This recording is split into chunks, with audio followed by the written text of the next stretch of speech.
आज हमारे बड़े भाई नीतीश जी से विस्तार में बात हुई। एक बात तो समझ में आई और सहमति भी बनी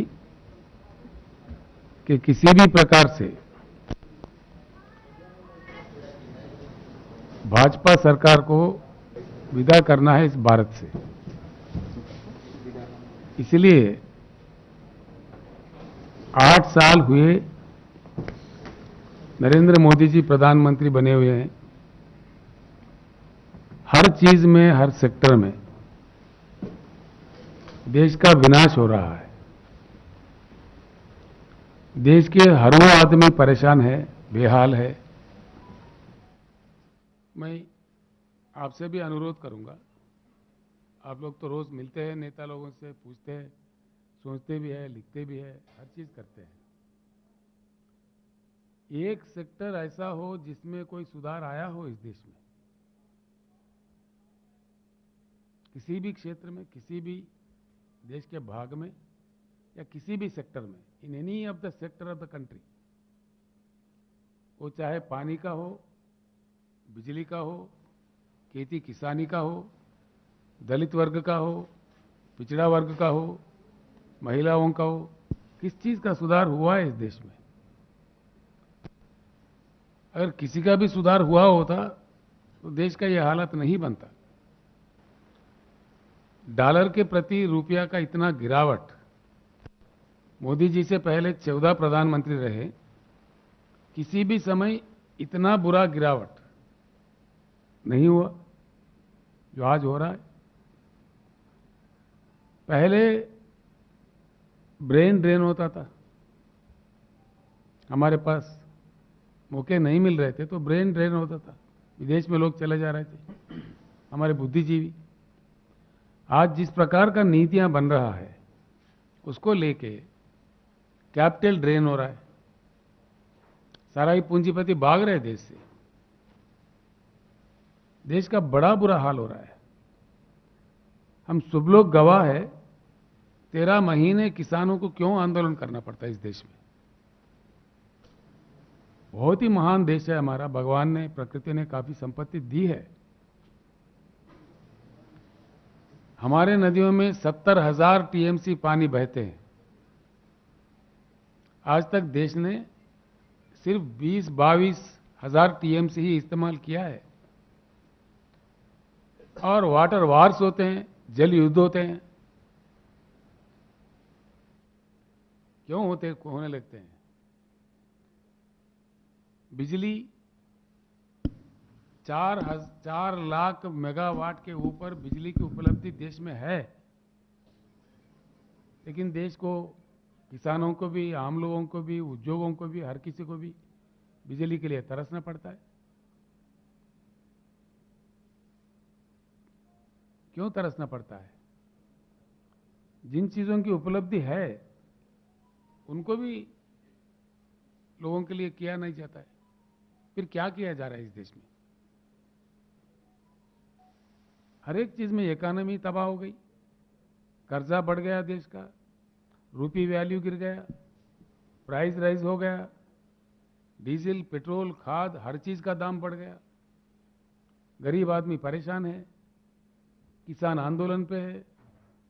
और नीतियां, देश के रक्षा करने वाला हमारा डिफेंस सिस्टम इतना मजबूत सिस्टम रहा, कई प्राइम मिनिस्टरों ने युद्ध लड़े, कामयाब हुए, खड़े रहा भारत। लेकिन आज इतना बड़ा डिफेंस पॉलिसी बदल रहा है, अग्निपथ जैसा मामला ला रहा है, किसी से संपर्क नहीं, विपक्षियों से कोई बातचीत नहीं, नीतियां बदल रहे मनमानी। उसका अंजाम क्या होगा?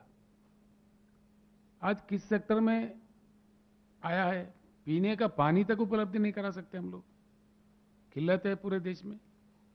जहां किसी राज्यों ने प्रयास किया वहां जो कुछ भी हुआ, लेकिन केंद्र सरकार की नीति से नारा के सिवाय कोई काम असल में आता ही नहीं, उपलब्ध होता ही नहीं।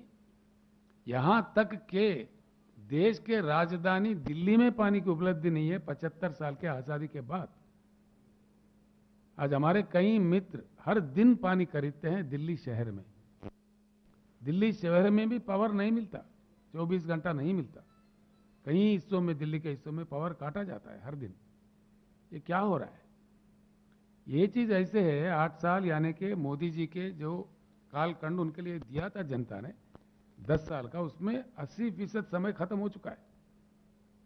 अब उनके नीतियां क्या है साफ देश के सामने आ चुके हैं। उनका क्या कैपेसिटी है, क्या कैपेबिलिटी है, उनका चलाने का ढंग क्या है, देश को किस प्रकार से साथ लिए जा रहे हैं, ये सारे देश के सामने आ चुके हैं। आज मैं एक ही बात आपको कहना चाहूंगा, केंद्र सरकार के नाकामियों की वजह से आज काफी नुकसान हुआ देश का हर सेक्टर में। साथ ही साथ जो राज काम कर रहे हैं अपनी जगह अच्छा खड़े होकर काम कर रहे हैं, कुछ एक अलग नीति बना के फेडरल सिस्टम को पूरा खत्म करके FRBM एक्ट में तोड़ मरोड़ करके जो संसाधन मिलने चाहिए जो राज्यों के अधिकार में है उसके वो छीना जा रहा है। जो अपने आप विकसित होना चाहते हैं राज्य, जो जहां प्रयास हो रहा है उनको भी काटा जा रहा है। क्या वजह है इसका, क्या कारण है? कोई बताएंगे? जवाब है केंद्र सरकार के पास? एक तो यह है विकास का कोई नाम ही नहीं, सिर्फ नाराबाजी है। कौन सा एक नारा जो सफल हुआ देश में?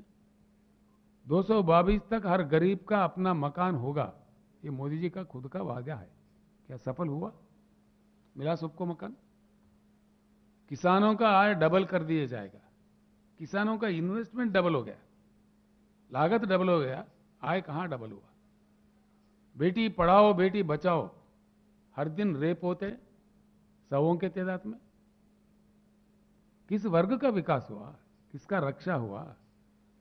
और इसको, इन सब चीजों को छोड़ के एक दूसरी बहुत बड़ी खतरा बात, देश के लिए बहुत बड़ा खतरा ये लोग खड़ा कर रहे हैं, जो धर्म की बात को लेके लोगों को भावुक बना करके अपने चिल्लर पल्लर राजनीति लब्धि के लिए सारे देश को टूटा जा रहा है, तोड़ा जा रहा है। ये कहां तक सही है? इससे देश का कितना बड़ा खतरा बनेगा आगे चल के? देश का क्या होने वाला है? अंतर्राष्ट्रीय स्तर पर क्या होगा? हालात यहां तक बिगड़ रहा है कि विदेशों में हमारे दूतावास के प्रतिनिधि को बुला के माफी मांगा जा रहा है। ये कितनी बड़ी शर्म की बात है। इसके भलाई के लिए ये काम किया जा रहा है। आज जिस प्रकार से धर्म के नाम पे लोगों को तोड़ने का, समाज को तोड़ने का, एक अच्छे भारत को खराब करने का जो प्रयास हो रहा है, ये कहां ले जाएगा अपने देश को? इसीलिए इकोनॉमी भी खत्म, कर्जा बढ़ गया, रुपी वैल्यू गिर गया, प्राइस राइज हो गया, किसी सेक्टर में सुधार नहीं आया, ना पीने का पानी मिला, ना सिंचाई का भरपूर पानी मिला, ना गरीबों का कोई अच्छा देखभाल हुआ। तो किसका लाभ हुआ, किसका फायदा हुआ? फायदा कुछ नहीं हुआ, विनाश हुआ। और साथ ही साथ बहुत बड़ा खतरा, धर्म के नाम पे दुनिया को तोड़ के, लोगों को तोड़ के। सबसे बड़ा बात है मेक इन इंडिया। क्या है नतीजा मेक इन इंडिया का? हमारे बच्चे जो पतंग उड़ाते हैं उसके मांझा तक चाइना से आता है, नाखून काटने का नेल कटर तक चाइना से आता है, शेविंग ब्लेड तक चाइना से आता है।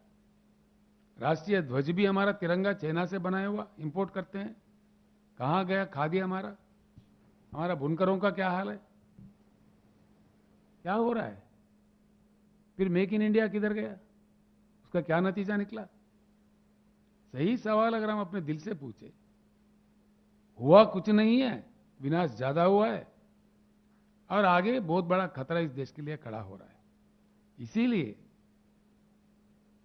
हम एक ही आवाज, आज नीतीश जी से मिलने के बाद, जो बातचीत करने के बाद, नीतीश जी का भी मन है, मुझे भी उन्होंने आदेश दिया है, जितने भी विपक्षी दल है देश में सारे एकजुट होकर, ताकत जुटाकर, शक्ति जुटाकर बीजेपी मुक्त भारत का नारा देना चाहिए और बीजेपी मुक्त भारत को हासिल करना चाहिए।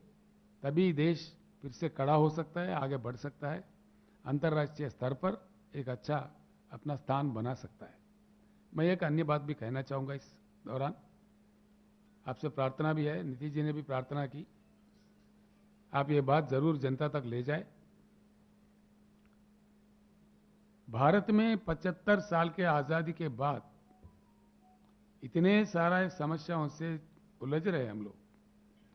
इस स्थिति से भारत को अगर निकलकर बाहर जाना है, कुछ ये अब तक रूटीन जो 75 साल में चलता आया है, उससे उठकर आउट ऑफ बॉक्स सोचना चाहिए।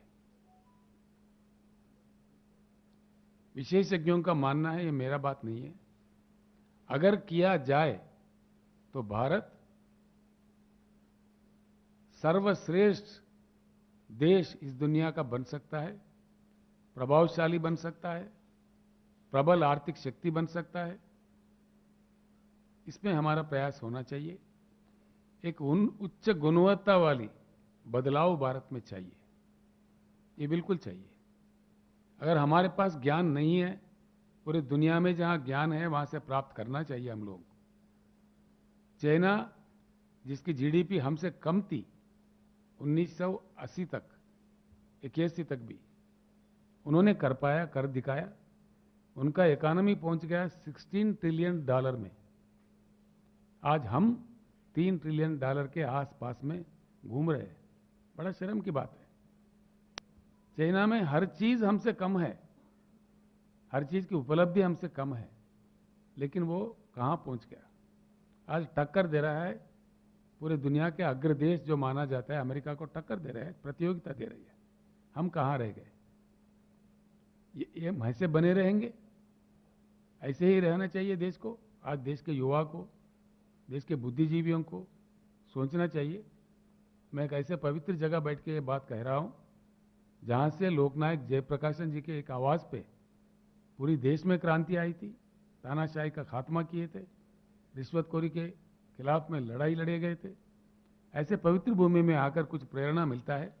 इसलिए गुजरात से सारे देश के युवाओं को, बुद्धिजीवियों को, राजनीति में जो लोग काम सक्रिय कर रहे हैं, उन सारे लोगों से हम प्रार्थना करेंगे कि बीजेपी मुक्त भारत ही देश को आगे ले जाएगा। इनके धर्म के वाद पे, कुछ अन्य के वाद पे देश को तोड़ मरोड़ के जो कर रहे हैं, तोड़ना बहुत आसान होता है, जोड़ना बहुत कठिन होता है। एक बार टूटा देश, एक बार एक विद्वेष, एक हेट्रेड फैल गया, बहुत बुरा मुश्किल होगा, देश को बड़ा नुकसान हो जाएगा। हम संभलने में फिर काफी समय हमें लगेगा। इसीलिए इस खतरा से बचने के लिए हर किसी को आज सोचना चाहिए। इनके जो बहकाव है, झूठे वायदे हैं, झूठी बातें हैं और झूठा तरीका है, एक शर्म करने वाली बात है। भारत लोकतंत्र का मान्यता रखने वाला एक विशेष देश है, हमारा कोई प्रतिष्ठा है अंतर्राष्ट्रीय स्तर पर। आज कहा जा रहा है खुलेआम, देश को चलाने वाले सत्ताधारी पार्टी के अध्यक्ष खुद कहते हैं हम सारे पार्टियों का खात्मा करेंगे, एक पार्टी, सिर्फ एक पार्टी का तानाशाही लाएंगे। कहा तो ऐसा जा रहा है तिरंगा को नहीं उड़ाइएगा, कहा शायद झंडा उड़ाइएगा अपने घरों पे, और वो लोगों का कुछ पकड़ने वाला नहीं है। ये तो देश के साथ गद्दारी हुआ, राष्ट्रीय ध्वज के साथ गद्दारी हुआ। वो लोग खुलेआम बयान देते जा रहे हैं। क्यों केंद्र सरकार चुप्पी साध रही है? क्या कारण है इसके पीछे? और आज जिस प्रकार के दंगे कराए जा रहे हैं, जिस प्रकार के एक सहिष्णुता हमारे देश में बना हुआ था, जिसके प्रति हमारा देश का बड़ा मान्यता था, जो हमारे राष्ट्रपिता है, महात्मा गांधी जी ने अपने आप को नहीं कहा राष्ट्रपिता, सारे देश ने माना है, सर पे लिया है। ऐसे राष्ट्रपिता का अपमान किया जा रहा है कितने गंदे तरीकों से, और हम सब लोग चुप्पी साधे हुए हैं। ये कहां ले जाएगा देश को? क्या हम अपने दादा परदादा का अपमान करेंगे, अपने खानदान का अपमान करेंगे? ये किसी देश में होता है? ऐसा नहीं होना चाहिए। ये कहां ले जाएगा भारत को? आगे तफ्ता को हम क्या सिखा रहे हैं? ऐसे भारत किसको चाहिए? और इनके प्रति कोई मतलब कुछ हुआ है, इनका कोई काम है, इनका कोई योगदान है, फलाने सेक्टर में कुछ हुआ है, किसमें सुधार हुआ जी? बातों के सिवाय कोई काम है नहीं। जब ये विपक्ष में थे, गला पाड़ पाड़ के जिन बातों कह रहे थे, जिन बातों का विरोध कर रहे थे, आज वही बात ये अमल कर रहे हैं।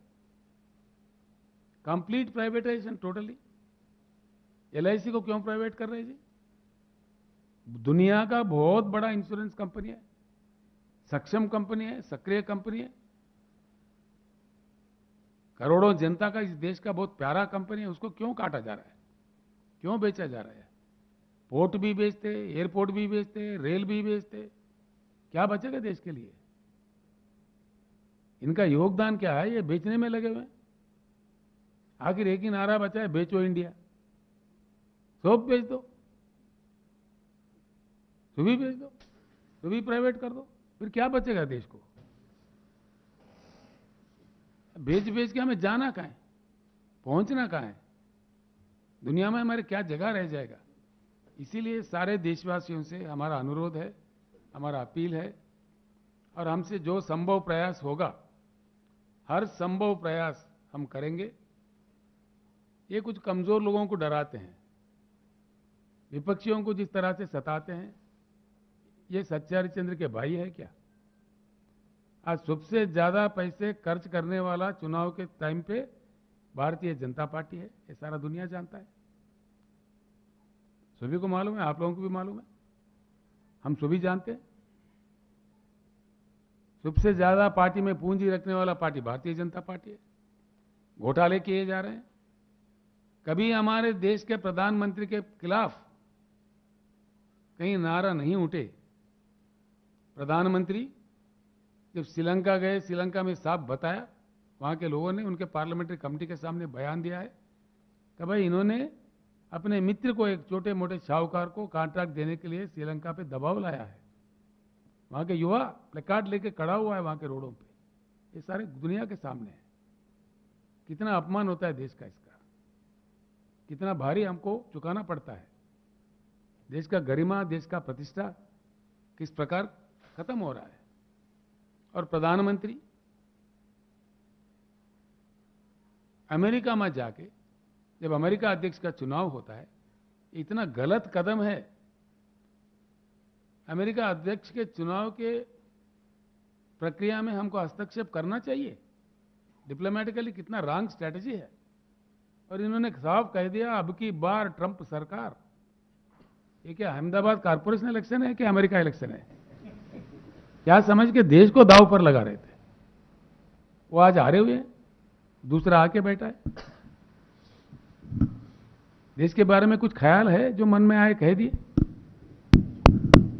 इस प्रकार की नीतियां देश को कहां पर ले जाएंगे, क्या स्थिति देश की बनेगी, इस बात पे सोचना चाहिए। पत्रकार मित्रों से भी मेरा अनुरोध है, आप देश के प्रति जरूर कदम उठाना चाहिए, आप लोगों को जरूर सोचना चाहिए, देश में चेतना लाना चाहिए। जिनको जानकारी नहीं है उन तक बात पहुंचाना है। आप हमारे लोकतंत्र का फोर्थ स्टेट है, आपका मान्यता है। मैं बार बार दिल से आपसे प्रार्थना करता हूं कि आप लोगों को भी लगना चाहिए। जब कभी इमरजेंसी सिचुएशन, इमरजेंसी जैसे सिचुएशन में पत्रकारिता का, फोर्थ स्टेट का, इस देश का क्या रोल रहा, आप एक बार याद कीजिए। आप फिर से एक बार आपको लगना चाहिए, मेरा आपसे अपील है। And I now welcome you to for any question. Sir, ये जो वन एट ये आपने शुरुआत कर दिया ऑपोजिशन यूनिटी का आज।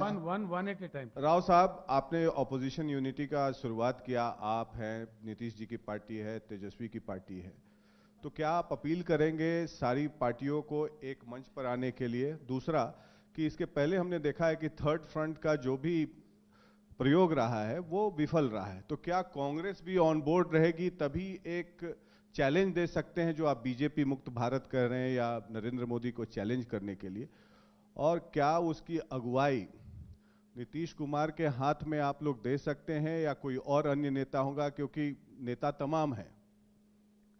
एक ही बात आपको मैं जवाब देना चाहूंगा, हम जो इस बात में एकजुट है, इसको लेके हर संभव प्रयास करेंगे। कुछ ही दिनों में आपको इसका नतीजा देखने को मिलेगा। लेकिन नेता कौन होगा? आपको इतने घबराहट क्यों है? हम चुनेंगे जब समझ आएंगे, वक्त आएंगे। लेकिन आपने अभी अभी अभी आपने इतनी सिंपल बात है, समस्याएं, मैंने आपका जवाब दे चुका। सर एक सेकंड, अभी मैंने आपने आपका इतनी जवाब दे चुका है। समस्याएं बताई मैंने कि आपको अभी जवाब दे चुका है। हम्म, हमारी बैठक होगी, विस्तार में हम बात करेंगे, जरूर किसी एक नेता चुनेंगे। आप घबराहट क्यों है? और कांग्रेस ऑन बोर्ड रहेगी? मैं जो कह रहा हूँ, विस्तार में बात होगा, उस बात के बाद कौन साथ होगा कौन नहीं होगा उसका निर्णय लिया जाएगा उस बैठक में। राव साहब, हमें कोई जल्दी नहीं है।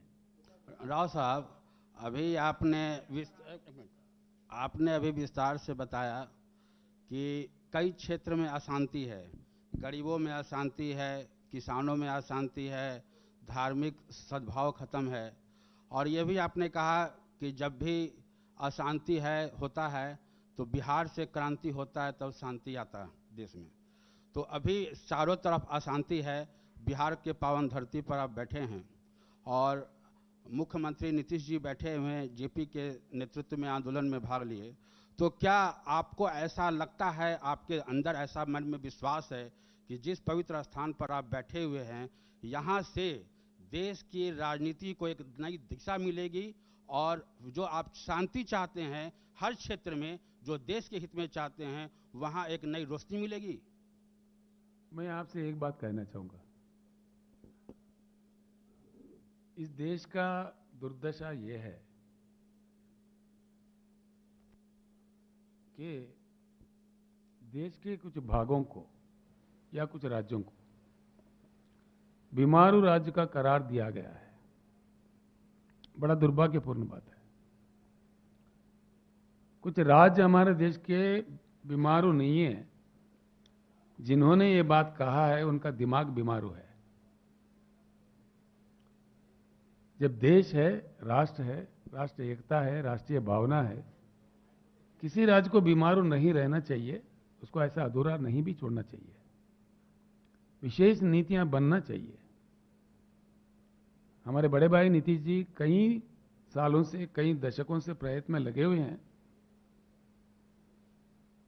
कि बिहार को विशेष राज्य का स्पेशल कैटेगरी मिलना चाहिए।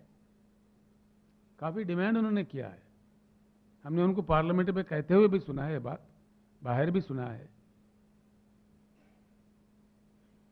जो प्लानिंग कमीशन को खत्म करके जिसे नीति आयोग को बनाया गया है, उसमें भी हम दोनों मुख्यमंत्री के हैसियत में वहां हिस्सा लेते थे, भाग लेते थे। उस समय भी मैंने सुना है नीतीश जी को वहां कहते हुए, उन्होंने डट कर कहा कि भाई हमको ऐसा कहना चाहिए। क्यों नहीं दे रहे जी? क्यों नहीं दे रहे? क्या वजह है? कारण क्या है? कोई कारण बताएगा? देश का प्रधानमंत्री राजस्थान जैसा ही रह जाए? मैं जब नीतीश जी से लंच कर रहा था, यहाँ के फाइनेंस सेक्रेटरी, कई अन्य अधिकारी, वरिष्ठ अधिकारी हमारे साथ बैठे थे। मैं कुछ जानकारी प्राप्त करने की कोशिश कर रहा था उन लोगों से, सर भी साथ में थे, कि क्या नीतियां बन सकते हैं। मैं आपको एक बात कहूं, ये मेरी अपनी बात नहीं है। तेलंगाना एक यंगेस्ट स्टेट ऑफ इंडिया है। तेलंगाना जब बना 2014 में, हमारे पास भी कई समस्या ऐसे थे। बिजली की बड़ी किल्लत थी, बहुत ही किल्लत थी। कब आता कब जाता भगवान जाने। हर दिन हजारों मोटर जलते थे किसानों के।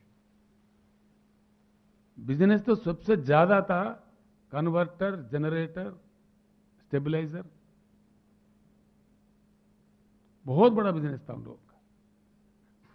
मोटर वाइंडिंग करने वाला का भी इतना बड़ा बिजनेस था। लेकिन आज तेलंगाना में एक 6-7 साल के प्रयास के बाद, कठिन प्रयत्न के बाद, 24 घंटा करंट हम देते हैं जी हर सेक्टर को। उच्च गुणवत्ता वाला बिजली हर सेक्टर को देते हैं। और ये मेरा बात नहीं है, आंकड़े भी मेरे नहीं है। पार्लियामेंट में मंत्री जी, केंद्र सरकार खुद बताती है। उड़ीसा में, छत्तीसगढ़ में जो पावर के कंपनियां, जनरेटिंग स्टेशंस बन के है, किसी न किसी बहाने उनको स्ट्रेस्ड एसेट्स कह के पार्लियामेंट में स्टेटमेंट दिया जाता है। 30,000 मेगावाट क्षमता रखने वाले कारखाने जो बटन दबाने पर बिजली दे सकते हैं, एनसीएलटी, किनसीएलटी, पिनसीएलटी एक बुरे बुरे नीतियों के अनुसार वो फंस गया है। क्या हो रहा है देश में? किसानों को क्यों तंग किया जा रहा है? किसानों को क्यों परेशान किया जा रहा है? इसके पीछे क्या है? बड़ा षड्यंत्र है। जैसा मैं कह रहा था, देश को पूरा प्राइवेट प्राइवेट प्राइवेट बेचो इंडिया चल रहा है, ऐसे किसानों को भी बेहाल कर देंगे। उनकी पैदावार ही नहीं खरीदेंगे, सही नाम देंगे, किसान के साथ झूठे वायदे करेंगे, इनकम डबल करेंगे, छोड़ देंगे। 13 महीने जब चुनाव आते हैं तो मीठी मीठी बातें करेंगे, माफी मांग लेंगे, चुनाव खत्म हो गया तो झूठी बातें कहेंगे। क्या हो रहा है जी? प्रधानमंत्री जी किसानों से खुद माफी मांगे थे, क्या हुआ? इतने महीने बीत गए। क्या हो रहा है? केंद्र सरकार के पास इतना भी हौसला नहीं है कुछ बात कह सके किसानों को, इस देश के किसानों को? क्या हो रहा है देश में? अगर किया जाए, ये बात मेरा नहीं है जी, विशेषज्ञों का है, शास्त्रज्ञों का है। 2 साल के अंदर जगमगाता हिंदुस्तान को दुनिया के सामने पेश किया जा सकता है। ये क्षमता है देश में। Bad power policy, because of the bad power policy adopted by government of India. मैं आपको एक बात कहना चाहूंगा, हमारे पास तेलंगाना में ये कोयला खान है जिसके हम ओनर है, तेलंगाना राज, जो सिंगरेनी कॉलरीज के नाम से जाना जाता है। हमें मिलता है जी कोयला 3,800 रुपए में 1 टन मिलता है हमारे जनरेशन स्टेशन को, जबकि हमें केंद्र सरकार से हुक्म आता है 25,000 में 1 टन खरीदना पड़ेगा आपको। आप नहीं करोगे, बंद करेंगे सप्लाई कोयल इंडिया से। क्या षड्यंत्र है इसके पीछे? कितने लाखों करोड़ का घोटाला है ये? क्यों मजबूर किया जा रहा है? हमने सवाल किया है, हमने हमारे असेंबली से कहा दिया है प्रधानमंत्री को, भाई हम नहीं खरीदेंगे, जो मर्जी आप कर ले, जो कार्रवाई आपको करना कर ले, लोकतंत्र है, हम पे जबरदस्ती नहीं टोकना चाहिए, हम नहीं खरीदेंगे। जब हमारे खुद के कोयला खाने से हमको 4,000 के अंदर कोयला मिलता है, 25,000 30,000 में खरीदने के लिए केंद्र सरकार किसी राज्य को मजबूर करता है, क्यों? क्या वजह है? इसके पीछे बहुत बड़ा षड्यंत्र है। मैं अपने किसान भाइयों को बताना चाहूंगा कि किसान मजबूर हो जाए, पावर बिल बढ़ाया जाए, उसका फसल नहीं खरीदा जाए, बेहाल होकर किसान छोड़ दे, और सारे जमीन खरीदने के लिए इनके मित्र तैयार हैं, करोड़ोंपति। एक ही चीज बचा हुआ है, खेती किसानी इस देश में, उसको भी ये लोग कारपोरेट करना चाहते हैं, कारपोरेट कंपनियों के हवाले कर देना चाहते हैं। ये बड़ा बदनसीब बात है। इसीलिए हर किसान को जागना चाहिए, हर किसी को जागना चाहिए, हर बुद्धिजीवी को जागना चाहिए, इन षड्यंत्रों को पहचानना चाहिए और इसके समाधान निकालना चाहिए। इसीलिए हम कहते हैं, हम यूं ही नहीं कहते कि बीजेपी मुक्त भारत, बीजेपी से खतरा है इस देश को, इस खतरा को समझे। क्यों बेहाल परेशान किया जा रहा है किसानों को? प्रधानमंत्री जी खुद माफी मांगे, उसके बाद समस्या सुलझता नहीं है, फिर किसान आंदोलन पे क्यों उतर रहा है? मैं आपको बता रहा हूं, आज हाल में अभी 2-3 दिन पहले हैदराबाद में 26 राज्यों से किसान संगठन के नेता मेरे पास आए थे। हमारे पास जो कार्यक्रम हुए, हम देते हैं जी, हर एकड़ में 10,000 का लागत देते हैं, इन्वेस्टमेंट देते हैं हमारे किसानों को, तेलंगाना किसानों को। किसानों का हमने बीमा करवाया, सारे प्रीमियम हम भरते हैं LIC को, और किसी भी किसान का किसी भी कारण, एक्सीडेंट नहीं, किसी भी कारण मृत्यु हुआ, 10 दिन के अंदर उनके अकाउंट में सीधे ही 5 लाख रुपए पहुंच जाता है। क्या इतना भी नहीं कर सकता केंद्र सरकार? इतनी क्षमता नहीं है? जो बात तेलंगाना संभव में है, तेलंगाना में संभव है, पूरे भारत में क्यों संभव नहीं है? हम हर दाना खरीदते हैं किसान से तेलंगाना राज्य में। 7,000 परचेजिंग सेंटर्स हमने खोला है, हर एक दाना till the last grain Telangana सरकार ही खरीदता है, MSP देके। क्या ये काम गवर्नमेंट ऑफ इंडिया नहीं कर सकता? क्यों नहीं कर पा रहे? इसके पीछे कारण क्या है? क्यों तंग किया जा रहा है? राव साहब, एक सवाल है आपसे। आप नीतीश कुमार जी को प्राइम मिनिस्टरियल कैंडिडेट के रूप में किस तरह से देखते हैं सर? नीतीश कुमार जी देश का एक जाना माना वरिष्ठ नेता है, इसमें किसी को शक की बात नहीं है। नीतीश कुमार का सुनिए ना, why you are so, I am here, I will be here, I am very patient. Nitish Kumar ji इस देश का उत्तम से उत्तम वरिष्ठ नेता है, इसमें किसी को कोई शक नहीं है। सुनिए ना, मुझे बात तो खत्म करने दे। जब हम बैठेंगे, समर्पित रूप से बैठेंगे, समाधान निकालने का हर संभव प्रयास करेंगे। मैं एक कौन बनता हूं, मेरे जैसे कई नेता है देश में, तो सभी की सहमति से जिस प्रकार की नीति बनना चाहिए, जिस किसी को नेता चुन के सर पे लिए चलना चाहिए, वो जरूर हम आपको बता देंगे। आपको कोई घबराहट की या जल्दीबाजी की जरूरत नहीं है।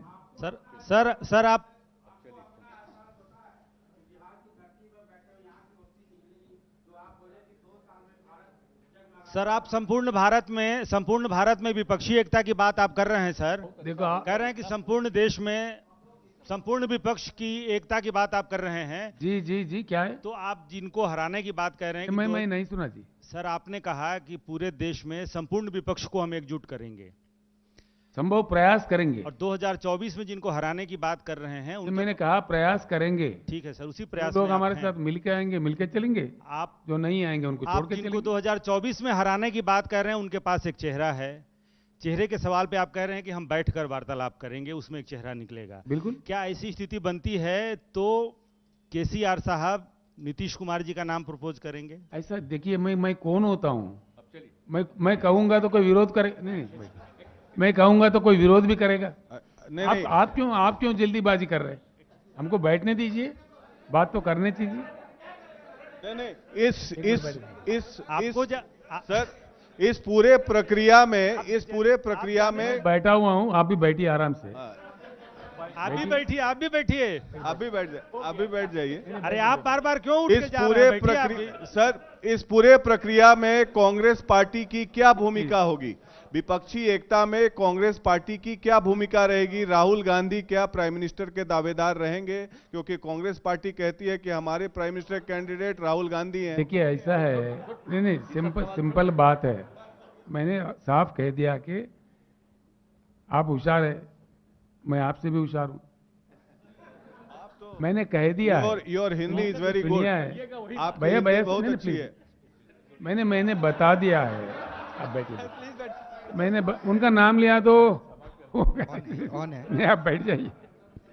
ऐसा है, हम जरूर बैठेंगे। भाजपा के जितना विरोधी दल है इस देश में, उनको सब एकजुट करने की हर संभव प्रयास हम करेंगे। ठीक है? इसके बाद में बैठक में सर्वानुमति से, सर्वसहमति से जो बात निकल कर आती है, वो विस्तार रूप में हम आपको बताएंगे। विकास बिना ब्राह्मण के कोई शादी होता ही नहीं है। Sir last question from CNN News 18 हो ही नहीं सकता। Sir last question from CNN News 18 sir. अब चलिए रे, झूठ एक मिनट बताइए। बोलने दीजिए सर। बैठिए। सर राव साहब अतिथि हैं, बोलने दीजिए। आप बैठिए ना। Last question sir, last question. बैठिए प्लीज। सर लास्ट क्वेश्चन कह रहे हैं कि सबको केसीआर सर। नहीं, निधि जी बैठिए ना प्लीज। हो गया, चलिए ना। KCR sir last question. अरे ये कह रहे हैं कि सबको, अपोजिशन को यूनाइट करने की कोशिश हम लोग करेंगे, तो हम लोगों की राय है, बात है, सबको मिलके करेंगे। सर अभी क्या पूछ रहे हैं कि क्या हो? Sir one question from sir, one last question sir. इतना अच्छा आपको बोल दिए। Sir, you have been criticizing Gujarat model all the time and boasting about your Telangana model. Could you please elaborate on that? And also, will there be involvement of farmers in this front that you are talking about? देखिए ऐसा है, बैठिए ना sir. नहीं, बैठिए। नहीं, palsy बता देते। नहीं सब बैठिए ना। पालसी नहीं, राजनीति छोड़िए, पालसी बता। गुजरात मॉडल जिसका आपने बात कहा है, वो 100% फ्लॉप मॉडल है। 100%। हाल में सारा मीडिया आप लोगों के माध्यम से देश के सामने ला चुके हैं, जहां गांधी जी का जन्म हुआ, कहते हैं कि भाई प्रोहिबिशन है हमारे पास, लेकिन वहां कल्ती शराब, इलिसिट लिकर पी के 70 लोगों की मृत्यु हो गई है, जो प्रधानमंत्री जी का खुद का राज्य है। Do you think that Gujarat model is a successful model? You think so? It is 100% flop model. आप ह्यूमन इंडेक्स देखिए, कहां जा रहा है देश। उसमें गुजरात भी इतना अंदर है, गुजरात में भी बिजली की किल्लत है, पीने का पानी का किल्लत है। उद्योगपति भी आंदोलन कर रहे हैं, बिजली दो हमें, वरना हम अन्य राज्य में चले जाएंगे। ये हर रोज सुनते हैं जी हम। हमारे पास भी गुजरात के कई बिजनेसमैन काम करते हैं हैदराबाद में। Gujarat model is a utter flop model. गरीबों का कोई देखभाल नहीं होता। वहां दलितों के साथ क्या हो रहा है गुजरात में? कल जो वाक्य हुआ, कोई दलित शादी करके घोड़े पे भी नहीं जा सकता गुजरात में। ये गुजरात मॉडल है? ये मॉडल चाहिए हिंदुस्तान को? कब तक, कहां तक चलेगा? 100% it's a flop model, it's proved. Do you have any doubt about that?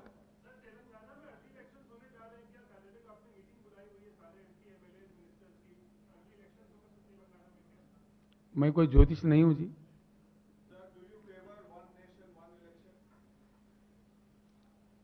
वो अगर संभव हो तो सुनने के लिए अच्छा ही लगता है। तो हमारे जैसे देश में वो कहां तक संभव है, कहां है, उन चीज के बुद्धिजीवी है, वो सब बैठ के तय करे, प्रयास करे, अगर हो सके तो हो जाए। Mr. Rao, one small question. I've been trying to reach out to you for quite some time now. The question being that it appears more or less from whatever deliberations you people had that your idea of cobbling up a third front yet again, in the past we do have such. It is not third front, instances. sorry. It is not third front. Why Let's are not you call naming it third front. Why you are naming it as a third front? No, We okay, have fine. never, Just we have delete never, the never, part third we front. have never named An it. alliance. Let's call it an alliance. Main front. Why are you calling Okay, main front. So in the past, it has been failed attempt. What do you think? This time round, there would be some kind of cohesiveness despite all the inherent contradictions. देखिए ऐसा है, आपका सवाल का मैंने जवाब दे चुका है। पीछे जो परिणाम हुए, जो फ्रंट्स फेल हुए हैं, ये सारा देश भी जानता है, राजनेता भी जानता है, हर कोई जानता है। इसीलिए हम कह रहे हैं, भाजपा से जो खतरा सामने आ रहा है, जो उभर रहा है, उस खतरे से इस देश को बचाने के लिए हर संभव प्रयास, अच्छे प्रयास, उच्च गुणवत्ता वाला प्रयास हम सब मिलकर करेंगे। उससे क्या बात निकल कर आती है देश के सामने, आप थोड़ा सब्र से काम करें। सर, बिहार में सरकार फ्रंट है भाई, आपको क्यों इतनी घबराहट है भाई? हम बताएंगे ना, राव साहब, जब बैठेंगे बताएंगे। आप क्यों ऐसे सवाल उठा रहे हैं? दिख रहे हैं। यानी कि आप विपक्ष के अंदर आप फूट डालना चाह रहे हैं। फिर क्या बात है? फिर क्या बात है? हम बताए जा रहे हैं, सेम क्वेश्चन आप दोहराते जा रहे हैं। हमने जवाब दे दिया आपका। राव साहब, एक सवाल इधर से है। बिहार में सरकार बनते ही जिस तरीके से यहाँ पे केंद्रीय एजेंसी का छापे पड़ रही है, कई सवाल जो हैं उप मुख्यमंत्री तेजस्वी यादव हैं, वो भी सीबीआई, ईडी, आईटी पे उठा रहे हैं। आपका क्या कहना है इस पे? देखिए, जिस प्रकार विपक्षी दल के नेताओं के ऊपर हमले हो रहे हैं, फर्जी भी है, झूठे भी है, बहुत सारे सताने के लिए राजनीतिक कारणों से किया जा रहा है, ये सारा देश जान गया है। सारा देश। एक कार्टून आया था बिहार में, जैसा सत्ता परिवर्तन हुआ तो एक कार्टून आया, एक बस है जिसके ऊपर लिखा हुआ है ईडी, सीबीआई और कुछ क्या पता नहीं क्या क्या, आईटी। अधिकारी भाग रहा है, उनके मिसेस पटलून पकड़ के, वो पैंट तो पहन के जाओ। ये कार्टून आया जी, सारा देश हंस पड़ा इस पे। यानी कि इस एजेंसी का भी, कॉन्स्टिट्यूशनल बॉडीज का भी कितना अपमान इस देश में हो रहा है। उनका जो मान्यता है, उनको किस प्रकार का राजनीतिक कारणों के लिए इस्तेमाल किया जा रहा है, सारा देश जान चुका है। आप लोग भी बखूब जानते हैं हमसे। ये जो भी हो रहा है गलत हो रहा है, ठीक नहीं हो रहा है। So do you think that consent of the CBI should be withdrawn in Bihar as it happened in other states? नहीं, it should be withdrawn everywhere. Okay. Law and order is a state subject. जो जहां चाहे घुसपैठ करे, षड्यंत्र करे, dictatorial stunt चलाए, और दूसरी बात मैं कहना चाहूँगा आपको, जो भी एक पार्टी लाएंगे, एक ही ध्वज लाएंगे, एक ही मैं रहूँगा, मैं पन्ना मैं का घर हमेशा खाली, ये होता हुआ दिखा हमारे पुराणों में भी, हमारे इतिहास में भी, अब भी बिल्कुल होके रहेगा। आपको धन्यवाद।